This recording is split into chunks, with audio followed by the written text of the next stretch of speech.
This is CBC Vancouver News.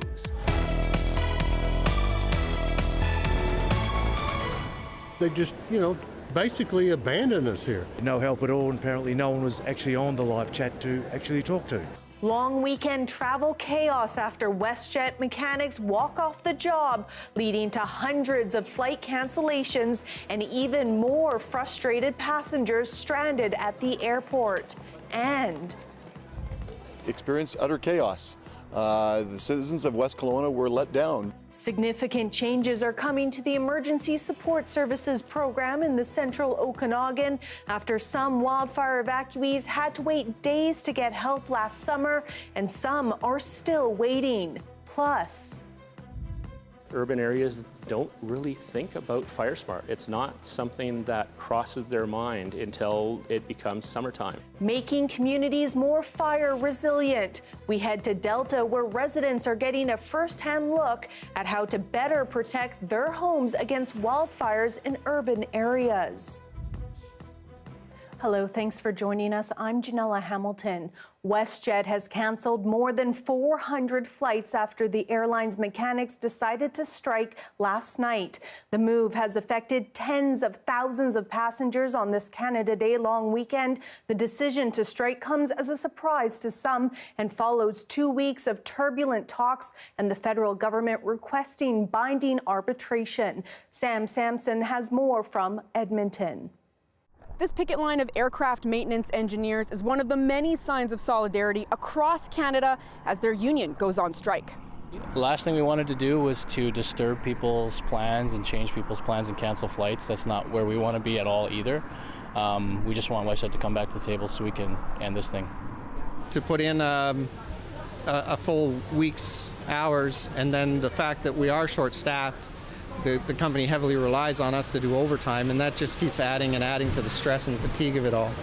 As the Aircraft Maintenance Fraternal Association continued its strike, WestJet canceled hundreds of flights, putting tens of thousands of passengers in a holding pattern. So disappointed because the granddaughters, they are on vacation and they were crying. Unfortunately, I came this morning, the flight was cancelled. I've been here from about 6 o'clock. And I'm waiting for a standby flight, but they don't seem to get an answer.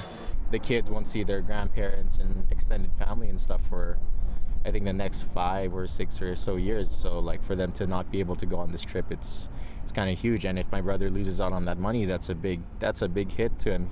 Rumblings of a strike went on for about 2 weeks as the union and the airline negotiated a new deal. And many people actually thought WestJet avoided a strike when the federal labor minister directed the Canada Industrial Relations Board to impose binding arbitration on Thursday. The board did point them back to negotiations, but its decision states the union can still strike. The 72-hour strike notice that was issued earlier in the week is still in force. And so we're kind of in a new territory here. WestJet officials say they're outraged by the strike. There's one party that is currently acting very unreasonable, is calling for a strike that is doing nothing but damage, but is serving no purpose because there is no bargaining. This is a very destructive thing, basically done by a rogue US union that's trying to make inroads into Canada. Now, for passengers trying to figure out what comes next, federal air passenger laws state that the airline must try to rebook you. And if they can't do so within 48 hours, they have to try to rebook you on another airline. But for some passengers we spoke with, their Canada Day plans are already ruined. Sam Sampson, CBC News, Edmonton.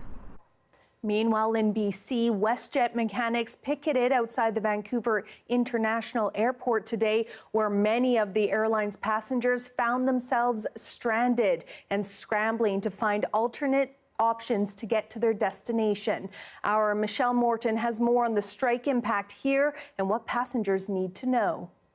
Despite WestJet warning about significant delays due to the strike this long weekend, some passengers say their travel plans have been stalled because their flights have been canceled altogether.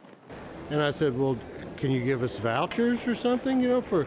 No, you need to go online and see what you can figure out. Sorry. And then they just, basically abandon us here. My wife is in a wheelchair. She's on kidney dialysis. We had to get home tonight. Chatting to a lovely person on the live chat, which I think must have been a bot, and Yeah, no help at all, and apparently no one was actually on the live chat to actually talk to. I didn't get anything on my end. The person who was helping me over in Australia, maybe, but for them it would have been like 2 a.m. So no big surprise that I wasn't particularly alerted. One air passenger rights expert says WestJet has an obligation under the law to find stranded passengers alternate travel arrangements. And he says passengers can ask for a refund, but does not recommend that if they still do want to fly. You are seeking a rebooking. If you are seeking a refund, WestJet will just refund you and wash its hands from your expenses down the line. So it's important that you insist on getting rebooking and that you get a good app to record your phone conversations with WestJet, because those phone calls are evidence if you need to go after the airline for your expenses. Meanwhile, picketers at the airport echo what their counterparts say across the country, that it's unclear when this strike will be over. There is no set deadline. This will continue on until we reach a contract. We're trying to make WestJet come back to the table and bargain in good faith. In an update Saturday, the federal labor minister says he met with WestJet and the union and told them they needed to work together with the Canada Industrial Relations Board to resolve their differences and get their first agreement done, adding there's a lot at stake and Canadians need this resolved. Michelle Morton, CBC News, Vancouver. And whether you're traveling by air, boat, or by car this long weekend, officials are urging people to plan ahead and expect congestion on ferries, highways, and at the airport. BC Ferries says the Canada Day long weekend is usually their second busiest of the year, with an estimated 500,000 ferry passengers and roughly 200,000 vehicles through its terminals. If you don't have a reservation, the ferry service suggests walking on as a foot passenger to avoid long sailing waits. And at YVR, more than 335,000 travelers are expected there. To Vancouver Island now, where BC Highway Patrol says it will be stepping up enforcement over the long weekend. Drivers can expect more roadblocks around events, especially in the Lake Cowichan area. BC Highway Patrol says it will be watching for impaired drivers, particularly around recreational areas and festivals where alcohol is served. Penalties for impaired driving include a ban from driving for 24 hours or longer. Your vehicle could be impounded and motorists could face criminal charges. Union members at CN and CPKC Railways have voted to reauthorize strikes if negotiated settlements can't be reached, and that could disrupt the supply chain across Canada. Teamsters Canada says union members at both railways voted almost 99% in favor of reauthorized strike action. Union members previously voted in favor of strike action on May 1st, but the 60-day limit expired on that vote. CPKC says it's unlikely the company or union would be in a legal position to initiate a strike or lockout before mid-July or later. The union says it wants to get back to the bargaining table with its renewed strike mandate and work with federal government mediators. The rail companies are looking for concessions on crew schedules, work hours, and fatigue management. Some in BC's Kenyan community gathered today to honor the protesters who were killed in violent clashes with police in Nairobi earlier this week. They are calling for the Kenyan president to step down. The most honorable way is for Ruto to see the ground is not for him and resign. Call off and dissolve government and parliament and everything. Go home. Let us have a fresh elections in Kenya with leadership that is going to listen to the people, with leadership that is going to be true representation of the people, not only back home but all over the world. On Tuesday, more than 20 people were killed when demonstrators moved in on the Kenyan parliament. They were trying to block a new finance bill. It included new taxes that were supposed to help the government dig its way out of its debt problems, but those taxes threatened to hit the young and vulnerable especially hard. On Wednesday, Kenya's President William Ruto sounded the retreat, promising not to enact the law.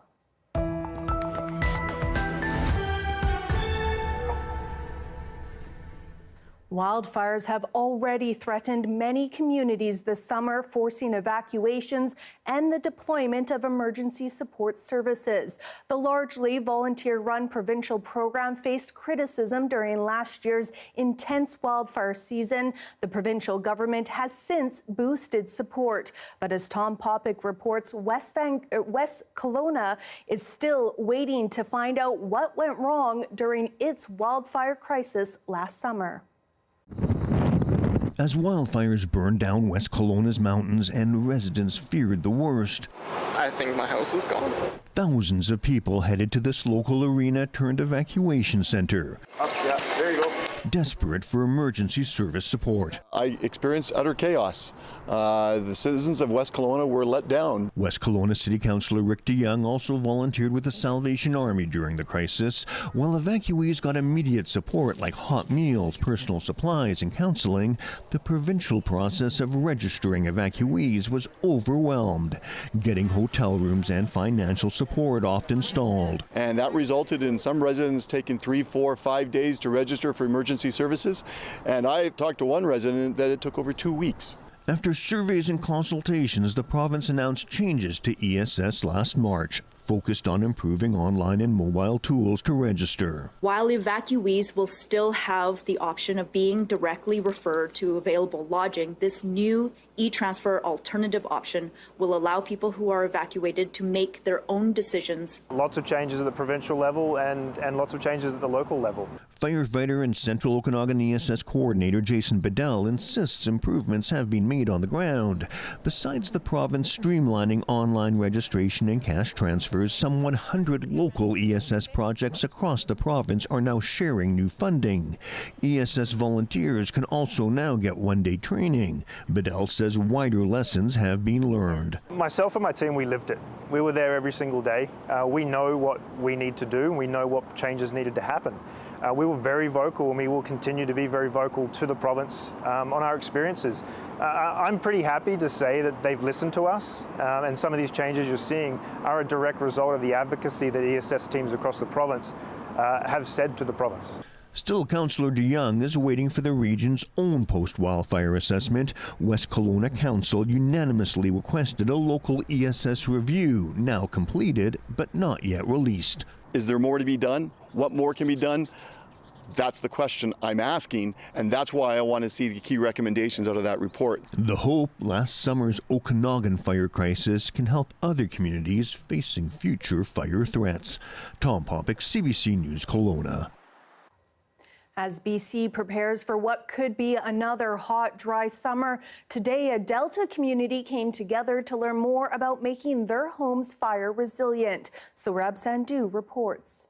Those were coniferous trees. These are deciduous. They survived, those didn't. Heinz Kreutz is teaching residents how to reduce fire risk around their homes.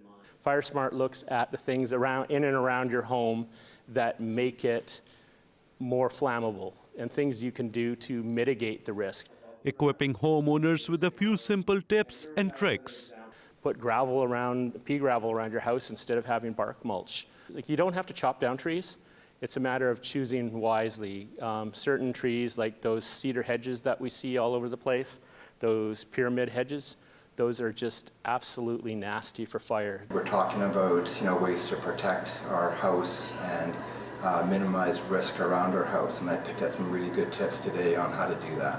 It's part of the province's push to make communities more fire smart. After a record-setting wildfire season last year saw several urban communities like West Colona severely impacted.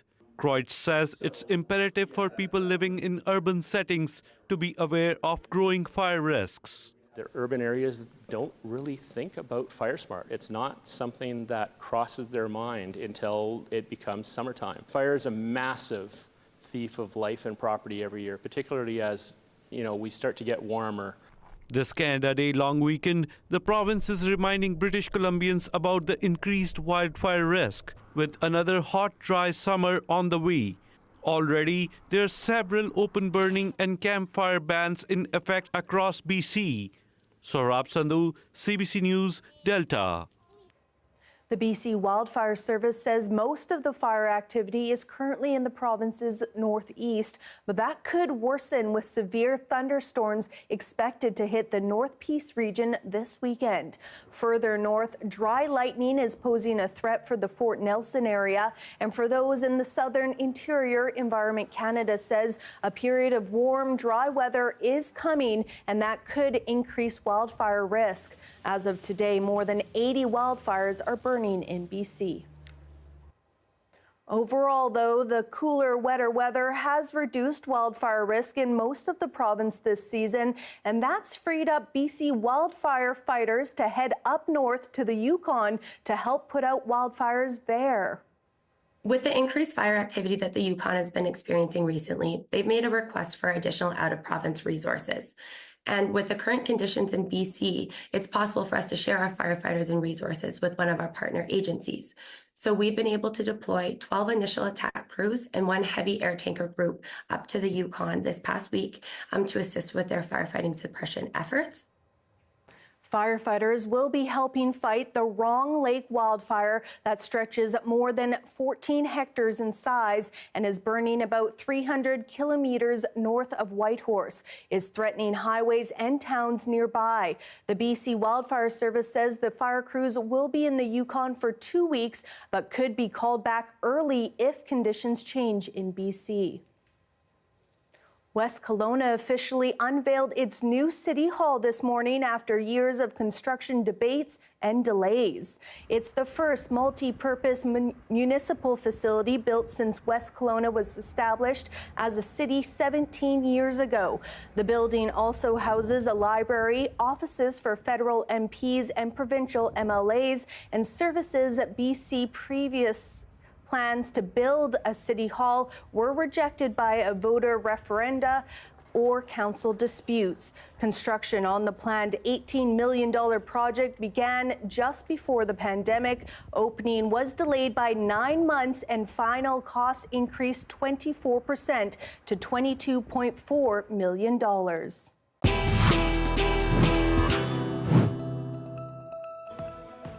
After the break, Ukraine celebrates the release of several citizens from Russian prison. Stay with us.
To international news now, Ukraine is celebrating the release of several citizens from Russian prison. It was part of an exchange completed yesterday. Today, the people freed appeared for the media. The CBC's Dominic Velitis reports.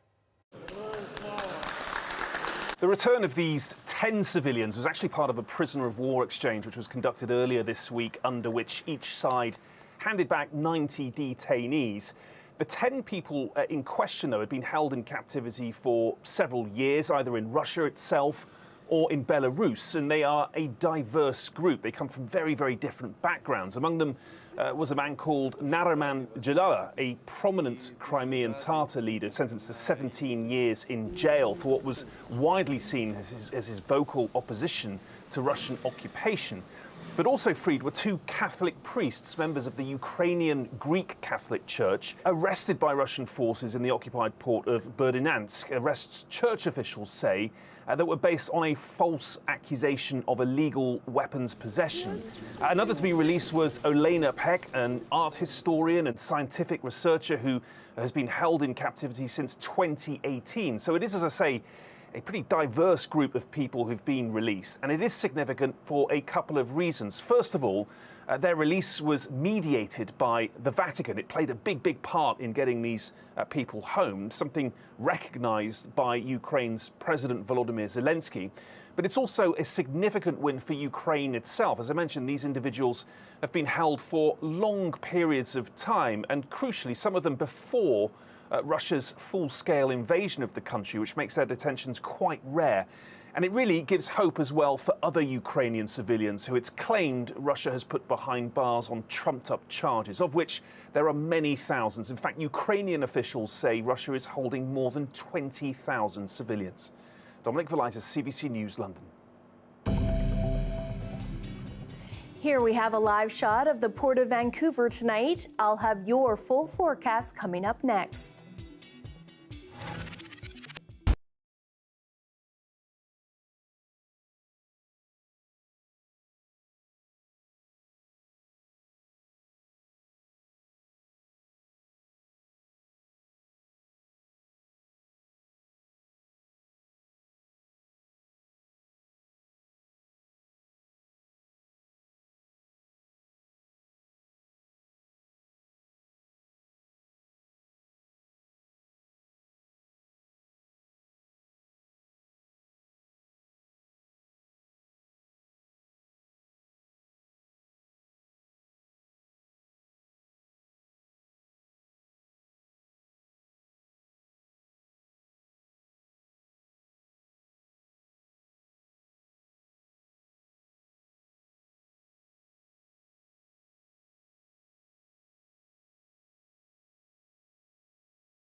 Hi, I'm Amy Bell, and here's what's in your CBC Vancouver inbox. CBC returns as a media partner of the Surrey Fusion Festival, July 20th to the 21st. The festival features over 50 cultural pavilions that will incorporate the theme of landmarks of the world into their displays. For more information, visit surreyfusionfestival.ca. And never miss a special programming series, event, or contest. Subscribe to CBC Vancouver's e-newsletter and keep connected with us.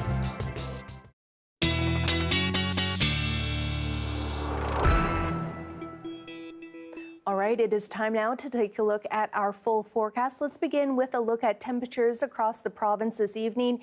8 in Dease Lake, 12 in Fort St. John, Colona sitting at 15 tonight, and 13 on the island in both Victoria and Tofino. Now, there is a severe thunderstorm warning for much of the province, particularly for our friends in the northeast section. We can see that for our forecast for tomorrow.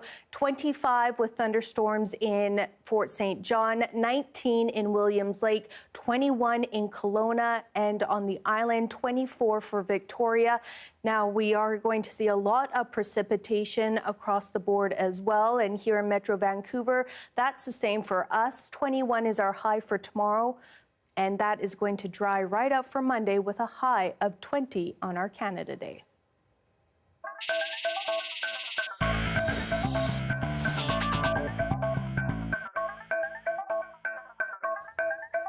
To soccer now, Canada was looking to book a place in the knockout round of the Copa America, where they faced Chile in their third and final group match. Canada holds its destiny at Copa America in its own hands tonight. Kicking off in the knowledge they'll win against Chile, we'll see Jesse Marsh's men through to the quarterfinals of this tournament. It was a very physical game, and that came to a head in the 27th minute. Chilean Gabriel Suazo was shown red after his second yellow card following an aggressive challenge on Canada's Richie Laryea. The game remained scoreless into injury time. Canada was finally able to find the back of the net in added time, but the goal was called back for offside. Canada was able to hold on for the 0-0 draw, but the other pool game, Argentina beat Peru 2-0, meaning Canada is through to the knockout stage. They will face the winners of Group B next Friday in Texas. That is your late news for this Saturday, June 29th. Thank you so much for watching. For the latest news on the go, you can always head to our website at cbc.ca/BC. We'll see you tomorrow.